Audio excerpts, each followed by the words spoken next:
Could we see both Luisangel Acuña and Brandon Sproat play a role for the 2024 Mets? I'll talk about it on today's show.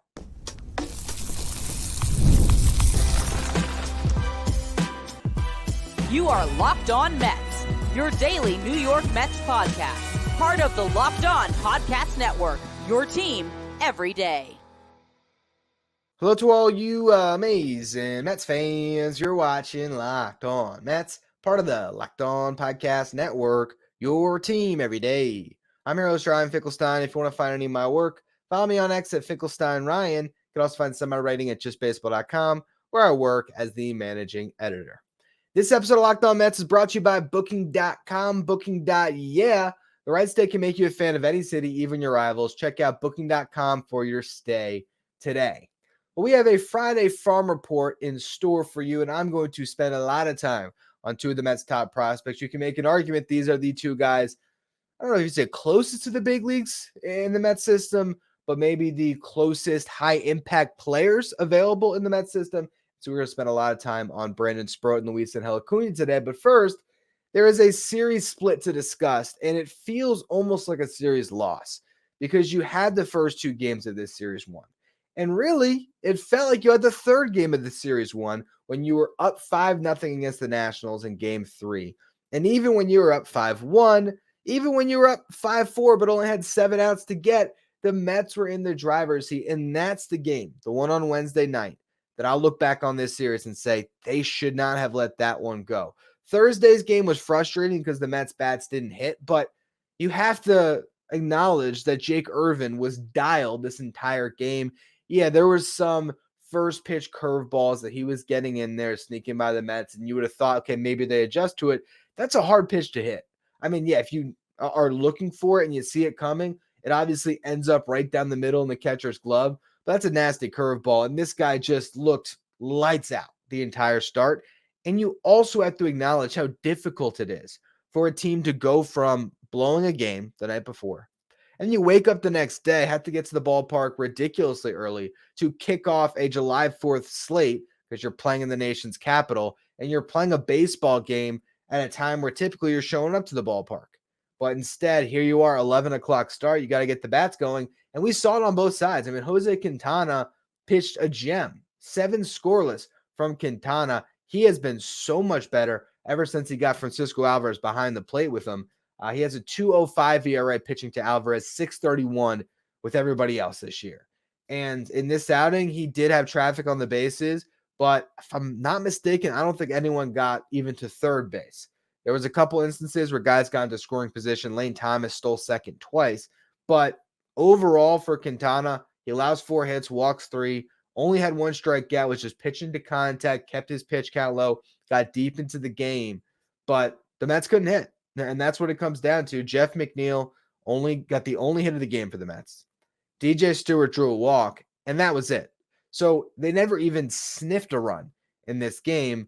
Yeah, that's frustrating. And of course, it's hard to watch it and not complain or gripe or say, man, I can't believe you can't score a run on Jake Irvin. But you have to remember, Jake Irvin's a really good young pitcher. I honestly think with this performance, there is a chance that Jake Irvin just pitched himself into the All-Star game. If it was up to me, I had to pick the representative for the Washington Nationals, I would take Jake Irvin. Now, granted, I am a little bit motivated by, or have an ulterior motive with that, because I don't want to see CJ Abrams in the game, because I think Francisco Lindor has been very clearly better than CJ Abrams. But the way these things happen, they're going to look at Abrams and say he is the best player on a Nationals team that has impressed this year. And despite the fact that he plays terrible defense and he has nowhere near the WAR that Lindor has throughout the season, WAR being wins above replacement, they're going to say Abrams should represent. Trey Turner already got voted in. Willy Adames has a case to be made. Elly De La Cruz is going to be an all-star. So when you start rattling off all those shortstops, I see the world where Lindor and his rough start is going to cost himself an all-star appearance that he rightfully deserves, because who is second best in the National League in extra base hits behind Shohei Ohtani? It's Francisco Lindor. So I hope they do the right thing. Lindor makes it. And part of the roadmap to him getting there is Jake Irvin being the lone representative for the Nationals. instead of Abrams, and that would free up another shortstop spot. I believe that it should be Turner because he got voted in, even though I think a guy that plays half the season starting the game is ridiculous. The Phillies their fans showed up. So they have all their guys in there. Bohm's going to be in the infield, Harper, Turner. It's amazing Bryson Stott didn't find his way into the game, but that's how things shake out. That's the process. So Turner's going to be there. That takes up one of the shortstop spots. And then Ellie De La Cruz has to be there. I imagine, or if it was up to me, I would say Lindor and Adames as well would all make the game. But that's a topic for another day, I guess. Those reserves get announced on Sunday, I believe. And then you never know. Guys can get scratched from the game. They can pull themselves out. There's injuries. Maybe Lindor finds his way in. Although I think at this point, if you had to guess, Brandon Nimmo will probably be the Mets' lone representative at the All-Star game, or maybe they get Luis Severino. Getting back to the actual baseball game after I throw in a tangent on the All-Star game. So you look at this game as a whole, and it really came down to the bullpen at the end because the two starters pitched to a draw, essentially, although Irvin did get one extra inning. And then Jesse Winker is the one that spoils the party for the Mets. Now, I've seen a lot of people who have complained about the decision for Adrian Houser to pitch to Jesse Winker in that inning. Jesse Winker was not in the game. He was called as a pinch hitter. The Mets had 7 strong from Quintana. And let's just say, when Houser entered the game, what was your thoughts as a fan? Because personally, I thought it's about as good as you could expect of an arm to grab right now. If it wasn't him, yeah, maybe Reed Garrett, but you're not going to grab Garrett for 2 innings in a 0-0 game where it doesn't look like your team is going to hit. So with that in mind, Houser was the best option to come into the game.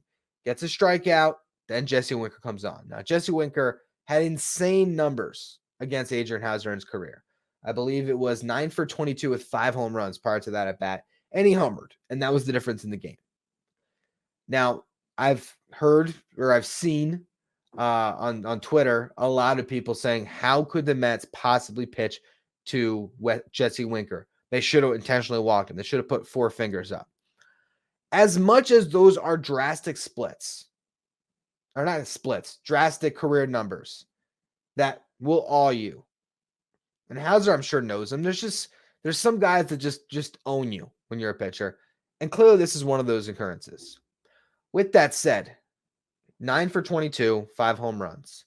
That means let's pull out my calculator here and let's do the math. All right. So bear with me for 1 second. We will say, okay, so 17 divided by 22. Across his career, despite how good he was, there was 77% of the time that he did not home run. Now, or not hit a home run. Now, 23%, still some odds that you don't necessarily want to play into. But to put Jesse Winker on first base, to put the winning run on first in a tie ball game, that's just a baseball no-no. You don't do that because all of a sudden, pass ball, base hit, you lose. If Jesse Winker hits one that hits off the top of the wall, he gets a double, fine. The only thing that can't happen is the home run. And it happens and it burns you and you lose. But do I think the Mets should have not put Houser in the game for fear of Jesse Winker coming off the bench? No. Do I think they should have intentionally walked Jesse Winker? No, I don't. I think they should have pitched carefully to him, and unfortunately, it didn't work out. And it burns them and they lose the game. But overall, this series, as much as you can be mad about the Thursday game, to me, that was such a random game played at 11 o'clock. I don't really fault anyone for that loss, including Houser. It's the night before that's more frustrating to me. And if you want to hear all my complaints about it and why Jake Diekman should be let go at some point this season, go back to yesterday's Locked On Mets. You can check that out. What I want to do now is really turn the page into the future, quite literally. Not only what's coming up here, but could we see 2 of the Mets' top prospects factor into the equation this season and play a big role for the Mets down the stretch? We're going to talk Acuña. We're going to talk Sproat. It's coming to you next. First, though, a word from our sponsors. This episode of Locked On Mets is brought to you by Booking.com, Booking.yeah. With summer travel heating up, especially travel for baseball games, it's time to explore U.S. cities you've always secretly wanted to learn about. Yes, we're talking about your rival cities. And this weekend, if you can clear out your schedule and get yourself to Pittsburgh, I'm telling you, you will not be disappointed. That ballpark, PNC, is absolutely stunning.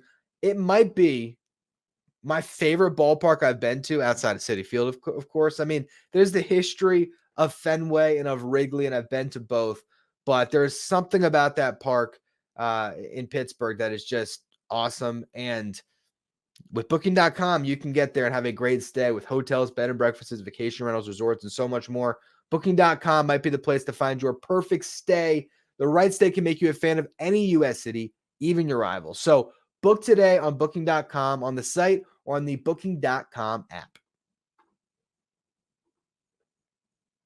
Today's episode is also brought to you by eBay Motors. Passion, drive, and patience, or it brings home the winning trophy. It's also what keeps your ride or die alive. eBay Motors has everything you need to maintain your vehicle and level it up to peak performance, from superchargers to roof racks, exhaust kits, LED headlights, and more. Whether you're into speed, power, or style, eBay Motors has got you covered with over 122 million parts for your number one ride or die. You always find exactly what you're looking for. With eBay's Guaranteed Fit, your part is guaranteed to fit your ride every time, or your money back. Because with eBay Motors, you're burning rubber, not cash. With all the parts you need, the prices you want, it's easy to bring home that win and turn your car into the MVP. So keep your ride or die alive at ebaymotors.com. Eligible items only. Exclusions apply. eBay's Guaranteed Fit is only available to U.S. customers. If you're an everyday listener to the show, make sure you become a Locked On Mets insider. This is our texting service. You'll get updates from me anytime some news breaks on the Mets. So if Luisangel Acuña was promoted on Friday, I would tell the subtexters first. The first thing I'm going to do is I'm going to go on there. I'm going to send out a text message to everyone so that they know. You can ask me questions anytime. You also get the starting lineup sent to your phone each day, so you know who's going to be in the lineup without having to go on social media. If you want to be a Locked On Mets insider, find the link in the episode description. Go to subtext.com/LockedOnMets. Now, in Syracuse on Thursday, there was a very interesting game that was played. Joey Lucchesi went 7 strong, allowed 4 hits, 1 run, 2 walks, 5 strikeouts. Could Lucchesi help the Mets bullpen this year? I talked about that a bit on yesterday's show. I think he's a better pitcher than Jake Diekman right now, and I want to see the best possible arms up with the big league club. Cole Sulser, 2 perfect innings. Another interesting one because Sulser is a guy we've seen plenty this year, but has not been called back up despite all of the arms cycling through. Is Cole Sulser better than Ty Adcock? I don't know, maybe, but the fact that he threw 2 innings means we're not going to see him anytime soon either. Luke Ritter hit his 18th home run of the season. He's been great in Syracuse, power hitting righty who could crush left-handed pitching. See an option at some point potentially, but I want to spend time today about the guy who was not in the lineup, and that's why it's interesting. Luisangel Acuña got a rest day.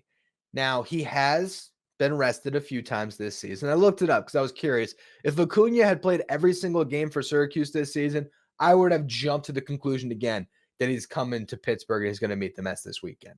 Now, I don't know if that's going to happen. I don't know when it's going to come. There has started to be a little bit of a kind of groundswell of interest on Acuña coming up. You saw Anthony DiComo post an article about it with quotes from Mets brass talking about how much they appreciate how he fought through struggles early this season and where he's at right now in the box, how good he looks. That's maybe a little bit of an inkling of how the Mets feel about him. You have the fact that he got pulled from a game when Harrison Bader crashed into the wall. I still believe that was a precautionary thing of let's get Acuña out, and if Bader goes on the IL, Acuña might enter the fold. Remember, Bader has not played since he crashed into that wall.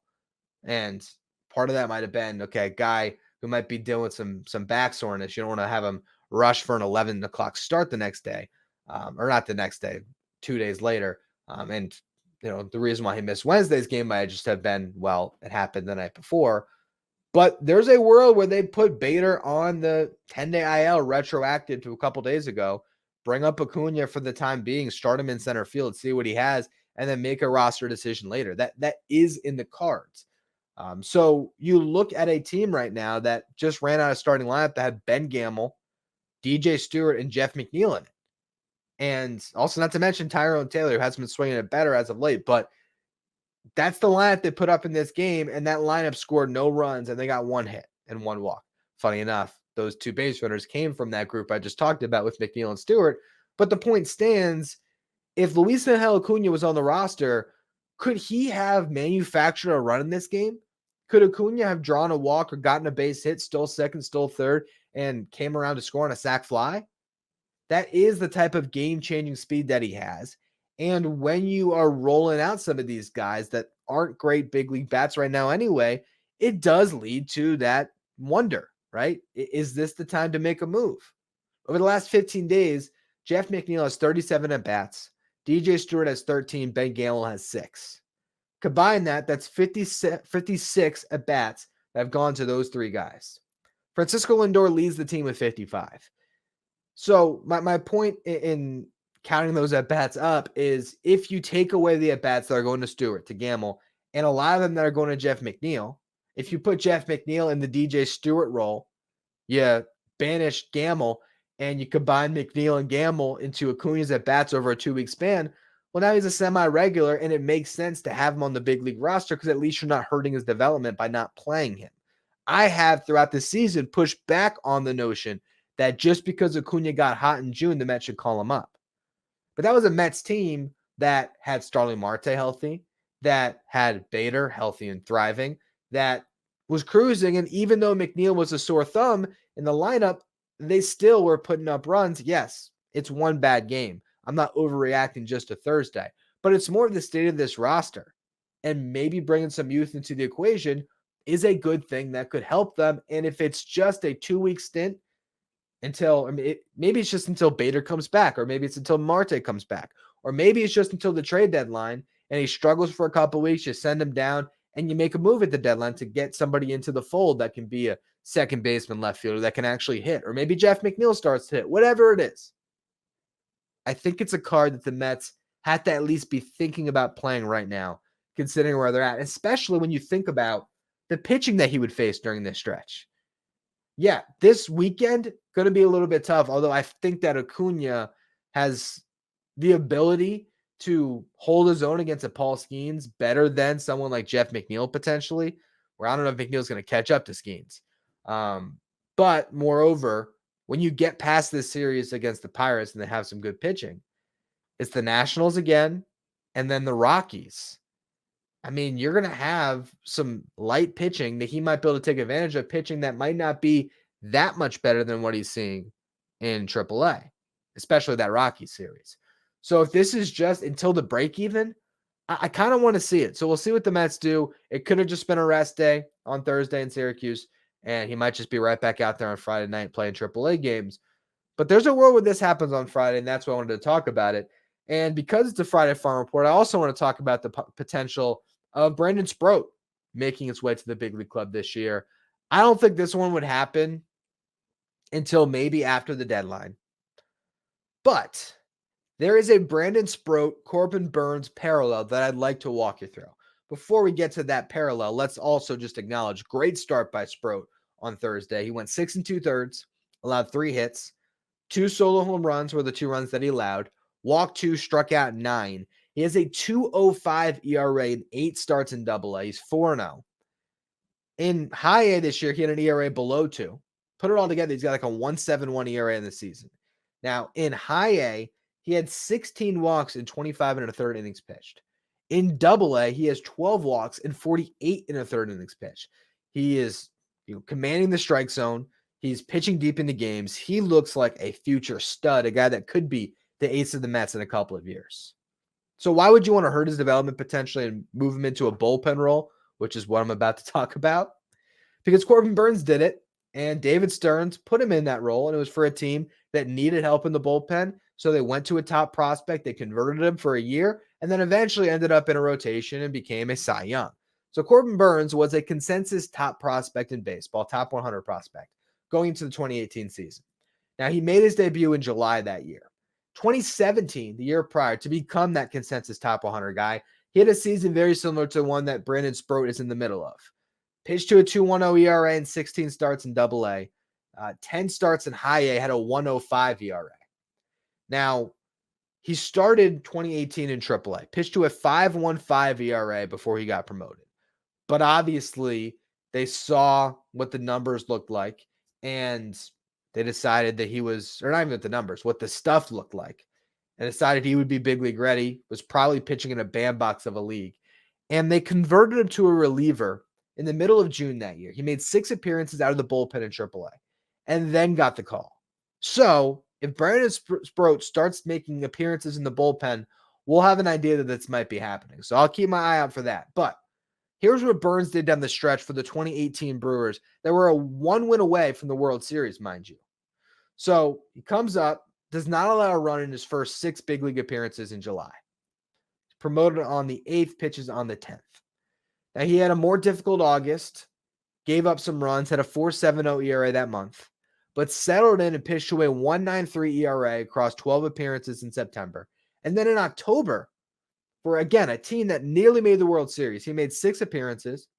He had not allowed a run in 5 of them. There was 1 appearance where he gave up 2 runs, but he pitched to a 2.00 ERA out of the bullpen for the Brewers that year, and then eventually became a starter and a Cy Young, and is now a pitcher that I'm sure David Stearns would love to get back and pay a bunch of money this offseason to be the ace of the Mets. But the fact that he has done this in the past, taken a top prospect and inserted him into a bullpen that desperately needed him or needed that arm, it makes me think that there is a world where Brandon Sproat could find himself on the Mets this year. Because if you had to ask me right now, who is the one arm in the entire farm system, or just playing for any Mets affiliate, that could be the nastiest possible reliever to set up Edwin Diaz, I think I might say Brandon Sproat. The stuff would play up even more. He might be throwing 101 with consistency out of the Mets bullpen. And the way that they did it with Burnes is he would basically pitch like once every 4 days. He'd pitch, get 3 days off, pitch. And so you always knew, okay, this is a pseudo Burnes day, right? You knew you had your starting pitcher. They probably had a guy that was 5 or 5 and dive, whatever it is. And then you had this guy that you could throw into a game to give you 2 great innings who could close out a game for you. Today, if Brandon Sproat was on the big league team, he could have come out of the bullpen in a 0-0 game, carved up the Nationals for 2 innings, and in extras, maybe the Mets win it. You never know. But I imagine a bullpen, if the Mets don't make any trades, and obviously you still want them to, but if they decide, you know what, this is a team that's in the middle, we're not going to really aggressively sell, we're not going to aggressively buy, we're just going to sit on our hands and trust in the team that we've built and what we have in the organization. If you had a bullpen that was Edwin Diaz, Reed Garrett, Daniel Nunez, and Brandon Sproat, along with Adrian Hauser, I'm going to put David Peterson in there as well. If that is your bullpen, right? That's your, what is that? That's 6. That'd be 6 guys. So then you add Sean Reed Foley, Adam Ottavino, whoever the 7th is. But the reason why I pictured it this way, it's Diaz, Garrett, Nunez. Those are the guys that you trust right now. Sproat would be another one that could potentially be a late inning reliever, also a multi-inning reliever. And if you were able to cycle these starting pitchers between Sproat, Hauser, and Peterson, where there's always one of them available, that's a way that you can get around having an arm short in the bullpen, because when Kodai Senga comes back, it will be a 6-man rotation. So the reason also I say David Peterson in the bullpen is because you need a lefty. And I like to see Jake Diekman go, and David Peterson could be the lefty in the Mets bullpen. And we saw him thrive in that role a little bit in 2022, where he was somewhat of a swingman, right? He made some starts, but also pitched a lot of the bullpen for a really good Mets team. That would mean Jose Budo would be in the rotation. So just imagine that you have that bullpen I talked about with Senga, Severino, Minaya, Christian Scott, Jose Quintana, Jose Budo as your 6-man rotation. I think that's enough pitching right there that you don't even have to go outside of the organization, and you can win this season without making a trade, without costing yourself any prospects.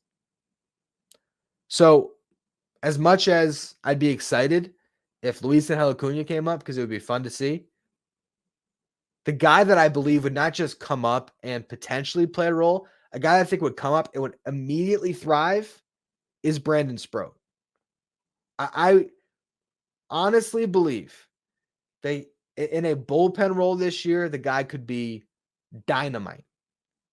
And then next year, he might just be in your rotation with Christian Scott, which, if you're talking about prospects that'll help you in the second half, Christian Scott is another one who I think is going to play a key role if the Mets are going to make a run this year. So it's just a fun thing to think about. I don't imagine the Mets are going to be anxious to go to that card.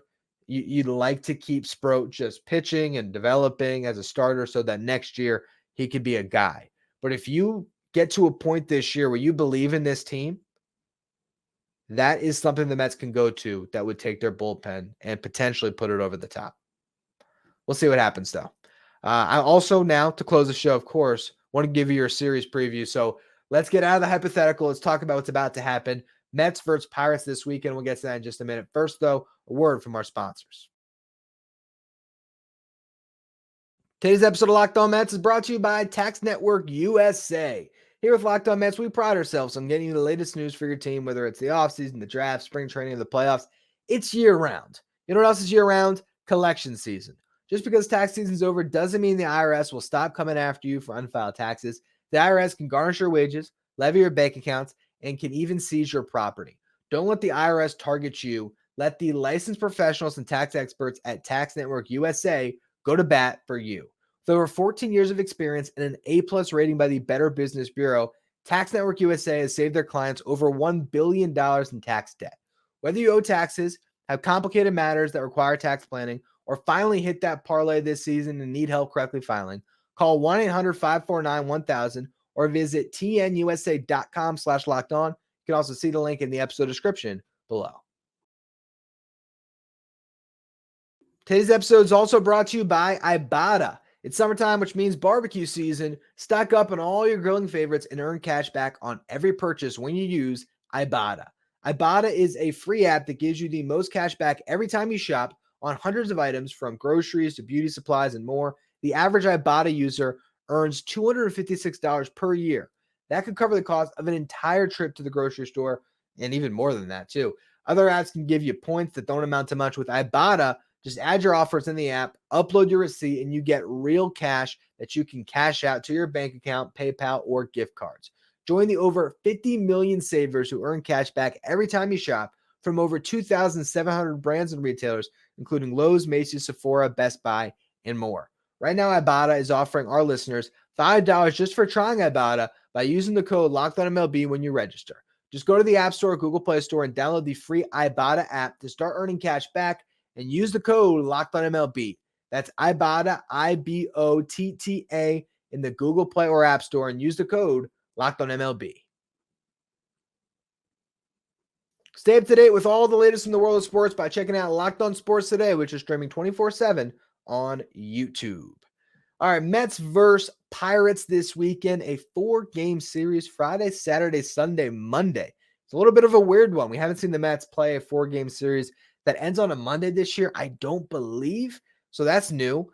And you're going to see an unbelievable pitching matchup to start things off. That is Luis Severino versus Paul Skeens.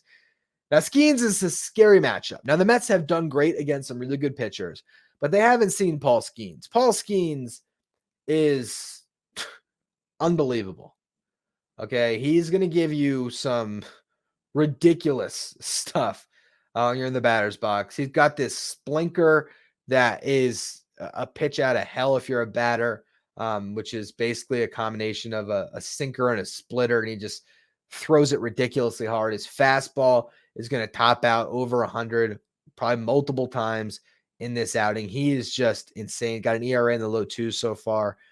He's on no-hit watch every time he pitches. So the Mets have their work cut out for them with Paul Skeens. They got to be geared up for the fastball, and that's what gets you hurt because all of a sudden he'll throw that splinker on you, and good luck. So the Mets are going to be in a really tough spot, and Luis Severino has to match the young flamethrower with a great start of his own. Sevy's got a chance to pitch himself into the All-Star game with another great start. So not that that should be on his mind at all, but you need Severino to deliver, and this is the last game of Edwin Diaz's 10-game suspension. So that's the good news. On Saturday, Diaz will be back, and your bullpen can hopefully be solidified with that addition. We'll see what happens on Friday night. But the good thing, too, is the bullpen's pretty rested. Reed Garrett, when did he last pitch? Was it the second game of that series against the Nationals? So he's got, 2 days off here.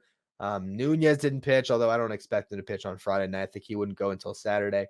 But you have a pretty fresh bullpen where you might even be able to get a Jose Budo into the mix. Who knows? Adam Ottavina should be good to go. Jake Diekman should be good to go. Hopefully Severino shortens the game as much as possible. Or maybe you only have to watch Severino and Garrett pitch. That would be the dream scenario on Friday night. Saturday is going to be a battle of a couple lefties. David Peterson versus Bailey Falter. Falter's having a really nice year in Pittsburgh. We'll see what the Mets do against him. Peterson obviously coming off a great start in Washington. Hopefully he can follow that up with another good one. And again, you'll have Diaz back to close out that game if you're in a save situation. Then, kind of interesting development, we were going to see Jared Jones and Skeens pitch in this series against the Mets. Now Jones just hit the IL. You might remember Jared Jones, he got through was it 5 innings against the Mets on like 57 pitches without allowing a hit? And that's off the top of my head. I just remember it being absolutely dominant stuff, completely shut out the Mets. It was just no chance that they could get a hit off of him. So that is a break that the Mets caught. I mean, you don't want to see a guy that talented hit the IL.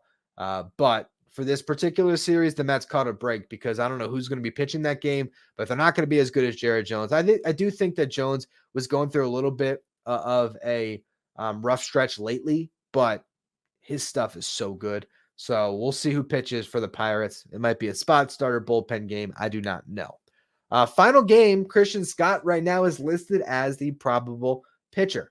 We'll see if that holds because that would be pitching on 4 days rest. I'd love to see it. It'd be him versus Mitch Keller. Mitch Keller has been the ace of the Pirates. I think Skeens has taken that spot in quick order and will probably be the ace for, if they're lucky, the next 10 years, but at least the next 6. Keller, still a really good pitcher. So Christian Scott has a tough matchup on his hands if it is him. Otherwise, I guess if they don't have to use Budo before you get to Sunday, there could be a world where they decide to, that'd be Monday. There could be a world where they decide to bump Scott to Tuesday and pitch Budo in a spot start on Monday instead. So we'll see what they decide to do there.